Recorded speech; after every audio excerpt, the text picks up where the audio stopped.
Hello and welcome to the latest episode of the Dram show with me, Chris Goodrum. Right, a few episodes ago you may remember that I did a random tasting, and in it I included a Swedish whiskey called Smogen, and I really liked it. And they don't just do the Primor, they also do a gin. And they've just released some new stuff, which I think, if I'm right in saying, that pretty much went on sale, just went pum, disappeared. Even though I imagine it wasn't particularly cheap given the price of the Primor. But anyway, just like to say a big thank you to Pa and to Robert Highfern, who are the UK distributors for the samples for today's tasting. But I'll give you a little bit of information about the distillery. It's a pretty new distillery. It was built in 2009 by Pa Cadenby, or Caldenby I should say, who kindly sent me a copy of this book that he wrote called Enjoying Whisky. We had a chat some years ago. I think that was before the distillery actually built the distillery. But anyway, the distillery was built on in a farm on the west coast of Sweden, slightly north of Gothenburg, which I'm guessing around the town of Smogen. There appears to be a town called Smogen on the coast. I'm guessing here. And it has a 900 litre wash still and a 600 litre spirit still, and a capacity of 35,000 litres of alcohol, which is relatively small, but you know, small is beautiful, as they say. So it's nice to see a Swedish whiskey other than the ubiquitous Macmara, or Macmyra, or however you wish to pronounce it. And it's pretty young stuff, but I think it's got some real interesting character, and hopefully you'll enjoy this afternoon's sort of tasting, because it's pretty unique, because I don't even think you can get your hands on any of the special releases that came out just a few months ago. So I guess that's enough waffle, and I'll introduce this afternoon to it.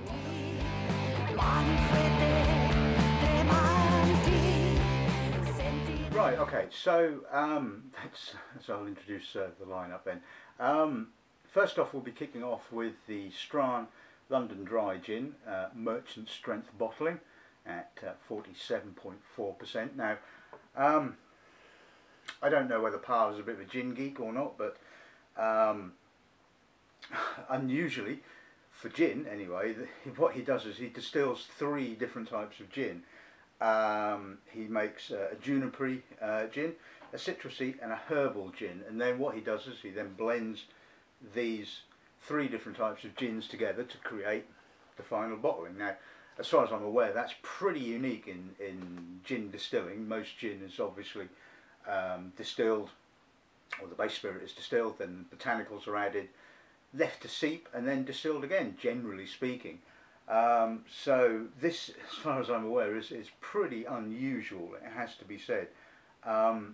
Talking of unusual, we then move on to the next sample I have, which is, well, according to the blurb that I have here, Pa is really into his gin and just wanted to share the uncut gin with you guys, kind of thing. And so he bottled it, and not only did he bottle it and call it uncut, he bottled it uncut, no watering down, bottled at 75.3%. I mean, that is just sort of unreal. So there you have it. That's probably the most alcoholic gin that I think I've ever come across, and well, we'll see how all that kind of hangs together, or if it does, or if it doesn't. So we shall see. The next bottling we're getting on to is the single cask release that Pa has just done. Now, this is the first release in what I imagine will probably be a series. This is cask number 20/2011, bottled at 60.9. The spirit is aged in an ex-Maker's Mark bourbon barrel for 3 years and 2 months, and it's the standard spirit that he produces, which is peated to 45 parts per million, just like the Primor. So I'll be interesting to see how you know, how a single cask, because if you remember, the Primor has been aged in both European and ex-Bordeaux wine casks, so it had quite an interesting character. So it'd be quite nice to see it with, you know, almost sort of no other masking, shall we say, other than the American oak. Then we kind of come on to these two, which are what Parr is calling the Sherry Project, and he wants to see how using or finishing in sherry casks affects the spirit over a period of time. And it's an experiment, but it's an experiment he's kind of sharing with you guys, I guess. So he's called it, the first one is Sherry Project 1.1. It is bottled at 51.8, and I believe this is peated slightly higher. I think this is 50 parts per million, and initially the 1.1 was matured for 2 years and 10 months in heavily roasted 120 litre quarter casks, so obviously going to pick up an awful lot of oak character pretty quickly, I would have thought.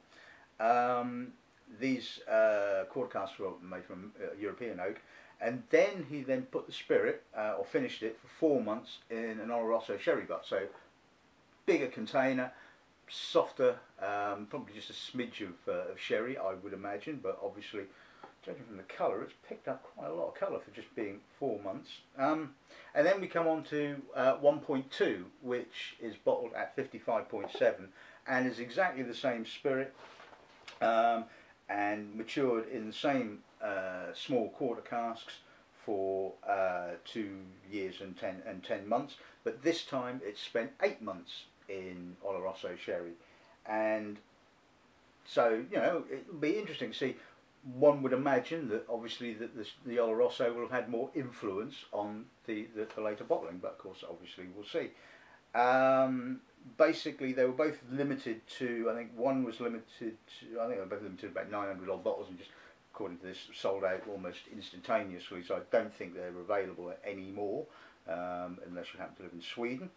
Apparently this, like I said, this is a project, so the next bottling in the project will be apparently finished for 12 months and will be bottled in the summer of this year, and the final will be 1.4, which it will be released as a 4-year-old whisky, which will have spent its entire time in sherry casks, starting with quarter casks and then married together for 6 months in another sherry butt, and it is due for release in late 2015. So there you have it. I think that's going to be a really interesting tasting, and hopefully Parr, if you're watching, you'll kindly send me samples of the latter two again, or maybe all 4 of them if you can, and we can, you know, have an interesting tasting and see how, you know, the progress of an entire year works. But anyway, for now, this afternoon's little lineup. So we'll kick off with the Merchant Strength Gin.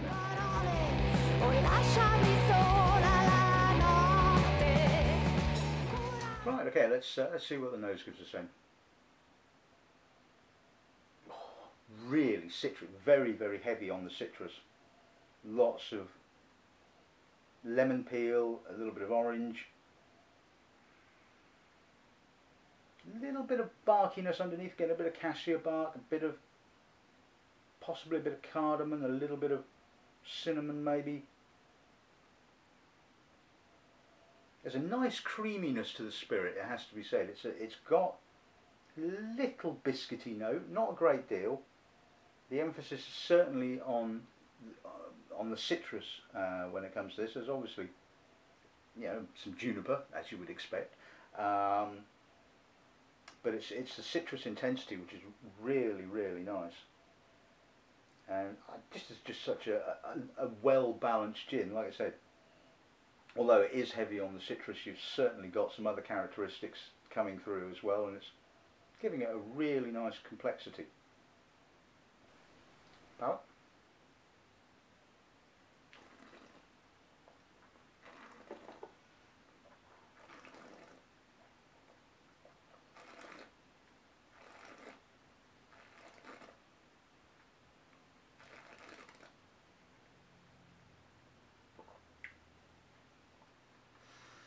Whew, that's a citrusy hit on the finish.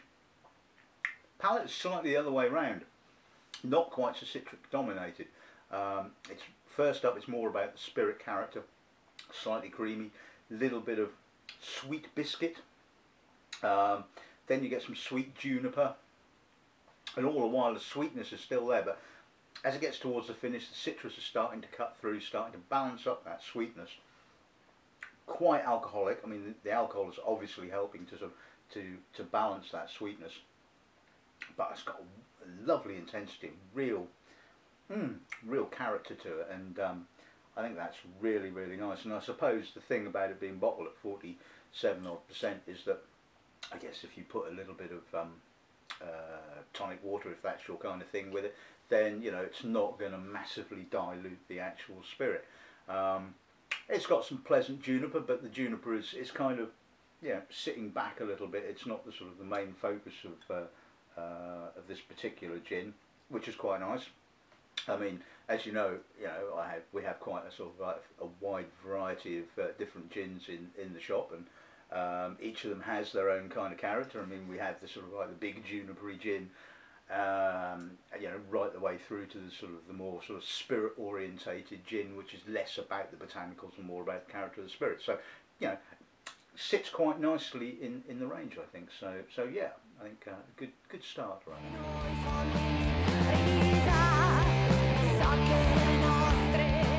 Right, time to tackle the uncut then. 75.3. Right, well, this is almost, well, practically as it came off the still, I would imagine. I mean, not even new make spirit is it's quite this ABV, but let's see what the nose gives us. Now that has got some lovely spirit character.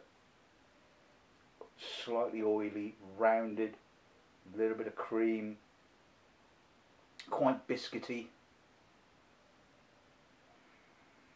A lot of barley, little bit of smoke, just a little bit. Not, you know, just sitting there in the background. Some warm juniper sort of starting to come through. Not a huge amount of citrus. There's more sort of spice orientated.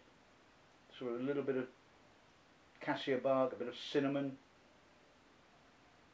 but it's more oilier and denser. More natural spirit character rather than botanical dominated. There's not a great deal of citrus there at all, in actual fact. There's a little bit, but I mean it's certainly nowhere near as citrusy as the merchant strength, which is nice because it makes a real point of difference. Really nice spirit, really clean, a little bit of earthiness coming through. Very complex. I mean, you sort of pick up sort of new notes each time you stick your nose in this. This is really very, very, very good gin. Palate.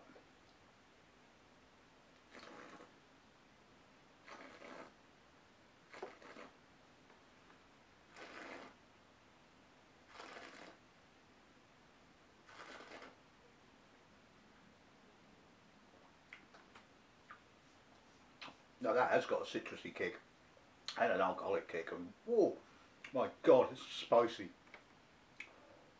Whoa, whoa, that is one hell of a gin. That's like nothing I've ever tasted before.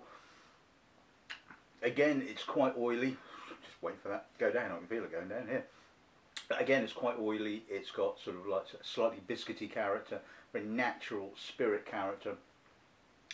Some nice juniper. It's not particularly sweet juniper. It's kind of there juniper, if you see what I mean. It's kind of in the background. There's a little bit of spice. And whoa, what a citrus finish. What a spicy citrus finish. I mean, whoa, that is pretty intense stuff. It has to be said. And well, not a surprise being bottled at 75%. But wow, wow, that's kind of hardcore gin, as they say.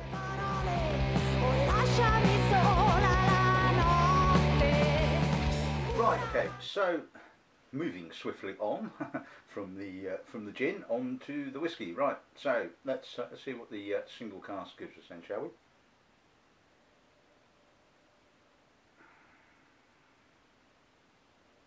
we? quite a lot of oak, which is not a surprise. Soft, toasty, vanilla, quite peated. There's a lot of smoky peat, a little bit of tar, a lot of oak, slightly herbal, a little bit of grist, which is not surprising given the fact that it's that young. But again, the spirit's got a lovely cleanness to it. Crisp. That's really nice, really complex. It's obviously pretty young, but there's no sort of off the still notes, there's no, you know, that kind of latent oily character. It's very clean, it's very crisp. I'm guessing that the spirit itself probably comes off the stills pretty clean, for the oak to sort of like, you know, it's taken all of the other impurities out.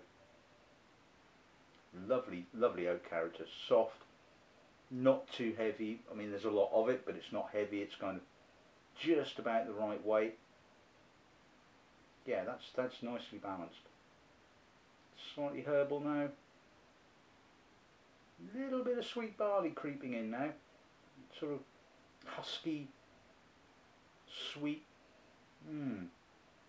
sweet herbs now I'm getting as well.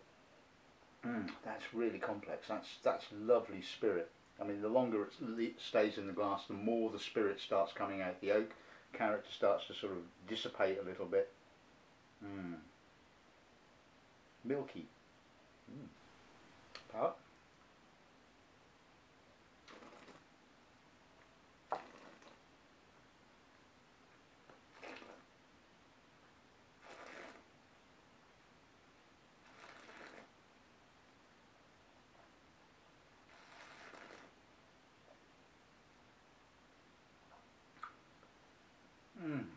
Wow. I quite feel that peat smoke and tar and oil just sticking to the inside of the mouth. Oh, that has got one hell of a finish. Not as heavily oaked on the palate. I mean, it's got a nice sort of broad, vanilla, soft, milky, creamy kind of character. A little bit of tannin creeping in on the mid palate along with the alcohol. But the emphasis is definitely on the dry peat, the dry, the dusty, almost slightly earthy kind of peat. Loads of smoke. It's like kind of like tarry. It's like sticking to the inside of your mouth. That's really intense. No kind of medicinal notes. I'm not getting any iodine. I'm not getting any sort of band-aid, plasters, anything like that. It's very inland. Peat kind of character, which I'm assuming is probably where it's come from. I don't know where whether the peat is Swedish. I would imagine that it probably is. I would imagine it's Swedish barley as well. Given the fact that Pa's really into what he's doing, I can't imagine he would have got peat from outside of Sweden. That's just intensity. I mean, it's not a peat monster like, say, something in the realms of Octomore or Port Charlotte or something like that, but it's got a lovely peat character, lovely dryness, sooty, spicy. Yeah. That's I can understand why Swedes would love that. I mean, it seems that the Swedes love Ardbeg and all that kind of stuff, so I can see why they go for this big time. Very, very good.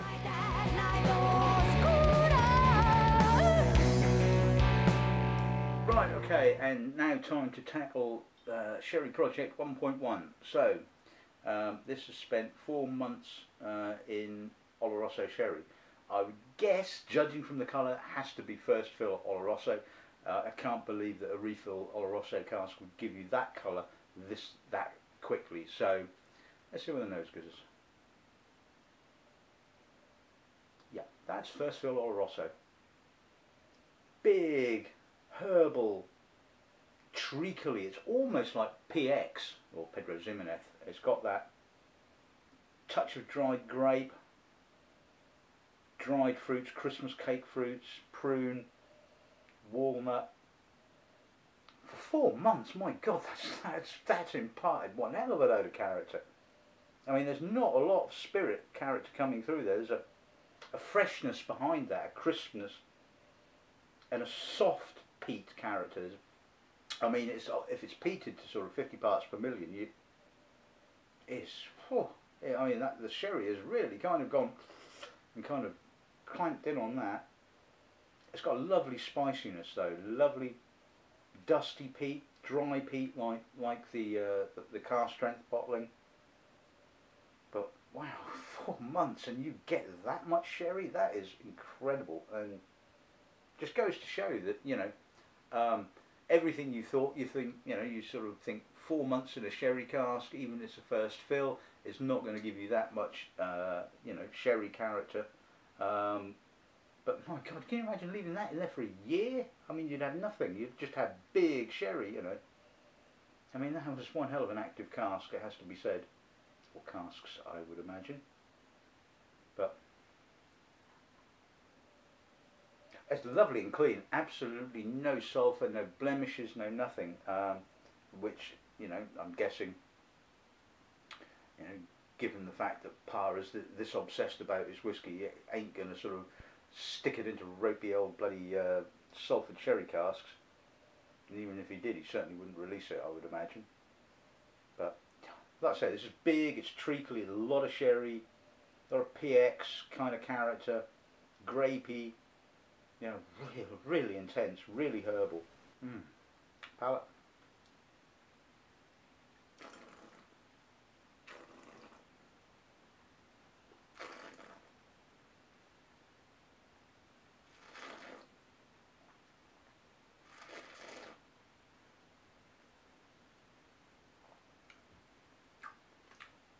What ABV was that? 60 odd, 51.8. Lovely and soft. I mean, you wouldn't have thought it was 51%. I mean, it really is soft. But again, it's the sherry that's kind of encased it in this kind of treacly, molassy, toffeed, dark honey, licorice, real pure licorice character. Again, the peat is very subservient. It comes through towards the finish with that sort of dry dustiness. It is a bit austere at the finish. I mean, that is obviously the combination of the tannins, the alcohol, the peat. Obviously doesn't have the maturity for that to give it that length, but it's still really, really impressive. Really complex. Again, I'm not getting a huge amount of spirit character. I mean, yes, there's some peat, and there's a lot of sherry. I mean, this, I'm not saying it doesn't bode well for, you know, another 4 months, but if it was in the same sort of cask as that, then, well, we shall see what when we get there. But very dry, but yeah, if you love your sherry cask whiskey, the big, pruny, winey, juicy, Christmas cakey kind of stuff, then that's right up your street. I mean, that is impressive, very impressive, it has to be said.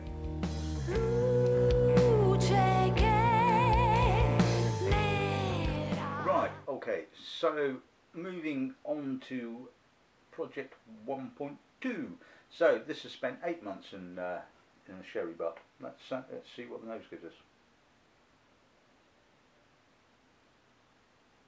Would you believe it? I mean, that's completely different. You would have thought these two samples were the other way around. It's softer, it's got a more refill sherry kind of character. Sweeter as well, getting more kind of granulated sugar. I'm getting a lot more barley. I'm getting a lot more spirit character, which is just like not what I was expecting at all. I was, you know, and again, it goes to show that, you know, finishing in wine casks, sherry casks, things like that, is an imprecise science. You know, you would have thought, given, and I'm guessing here because I don't know for definite, the sherry butts probably all come from the same source, and were probably seasoned for the same amount of time, I would imagine. But yet here we are with one that's been finished for 4 months, which just tastes and smells like it's come out of an ex-Pedro Ximenez cask, and this which smells like it's just come out of a refill sherry cask. I prefer this. This is a lot better balanced. I'm getting more spirit character, more of the dusty peat. It's got nice sweetness, and that's what I'm getting. The sherry is adding a little bit of sweetness. It's not blanketing. I'm getting a little bit of dried fruit, dried apricot, sultana, more in the lighter dried fruits rather than the darker sort of raisinated fruits. Warmer as well. It's richer and fuller. And we get a lot more peat, a lot more earthiness, a lot more coal dust and tar. Oh, I think the nose is just so much better balanced. Even getting a little bit of estery fruit coming through, a little bit of banana possibly. Palate.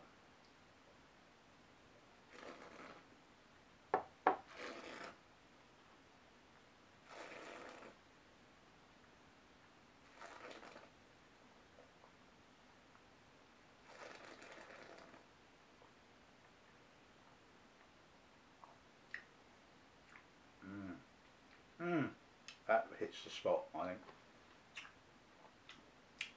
It's more toffee treacle, sort of bonfire toffee, smoky toffee.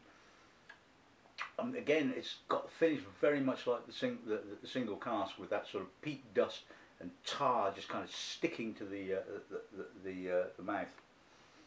Again, the sherry is a lot more subtler. It's got a darker feel to it than it did on the nose. There is a little bit more of the sort of molassy, treacly kind of character, but it's definitely playing second fiddle to the spirit, the barley, and the peat. And I just think that just has a way better balance for my personal palate. I mean, obviously, everybody that likes the sort of like the sherry cask matured whiskies will have a preference, I guess, either way. But for me, that just has such a wonderful balance. And as you know, I keep saying it, I'm not the world's biggest lover of sherry cask whiskies. So for me to go, that's damn good. It's got to be damn good, and it's got to have the balance. And I think that just has it in absolute spades. Lovely oily finish.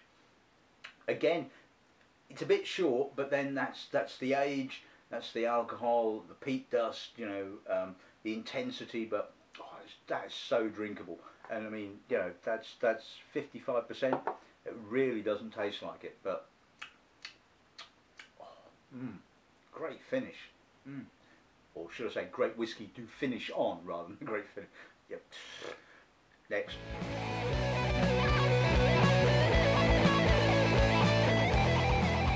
Right, okay, so let's sum this little tasting up. Really, really interesting. Like I said, again, I would like to say a really big thank you to Pa and to Robert at Highfern for the samples. I know this stuff is as rare as rocking horse doo-doo, although we do have some of the Primor and we do have some of the Merchant Strength gin, but whether I can get my hands on any of the other stuff, probably unlikely, and it's probably going to be 3 figures if you want to try that. But not like some of the weirdo stuff that comes out of Europe and America.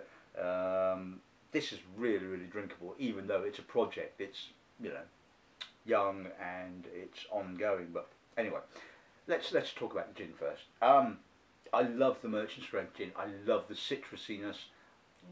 Sometimes the big, huge junipery kind of gins are, okay, sometimes they're quite impressive. You stick your nose in and go, wow, my God, I'm getting loads of this, and then you drink it for a little while and you just get kind of bored with all of that big juniper.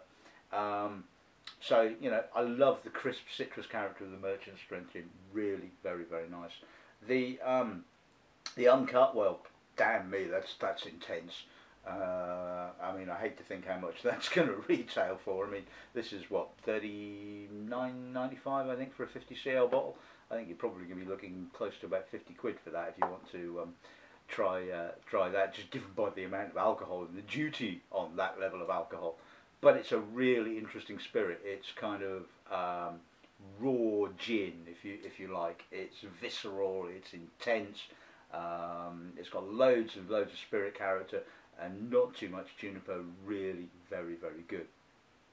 Single cask bottling, well, it is what it is. I mean, I liked it. I thought it was quite nicely integrated for such a young whiskey. I thought it was drinking really well. Okay, so it's a bit short on the finish, but you kind of live with that with young spirit. Really interesting. I mean, I think this stuff is going to age amazingly well. I think Par has obviously got the whole thing sussed completely, and I'm really looking forward to seeing how this kind of develops over time. I mean, I'm hoping it doesn't do a Mac Myra. I mean, I remember tasting Mac Myra sort of like when it was about this kind of age, in actual fact, and it had a real intensity, and I'm thinking, wow, this stuff's going to be great.